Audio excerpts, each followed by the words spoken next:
মনে যায় আবার একটু কেমন যেন আনিজি লাগে। তো পরে একটু পরে বলবো একটু খুলে দেখি।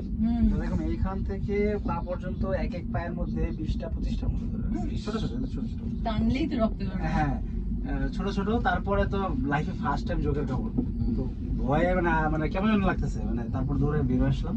তো সবচেয়ে ভয়ঙ্কর লাগছে এটা যে পয়সা খুলতেছি চোখের মাঝখানে, একটা করে বললে খুলতেছি না তো রক্ত যখন বেরোচ্ছে, রক্তের ঘ্রাণটা আমার খুব ভালো পায়। দেখলাম যে গাছের পাতা থেকে এখান থেকে লাফায় লাফায় লাফায় আসতেছে। ওইটা ছিল সবচেয়ে ভয়ঙ্কর। ওইটা দেখার পর হচ্ছে খালি ভোদর। বাসায় গিয়ে বোধহয় প্রচুর হয় সিকিমে বর্ষার দিকে গেলে ওই নুন দিয়ে দেখা দেয়। গেল যে ওই বাসায় গিয়ে মিনিমাম আধা ঘন্টার উপর শুধু চেকই করেছি যে কোথায় আছে কিনা বা কি, এতটা এই যে এখান থেকে যে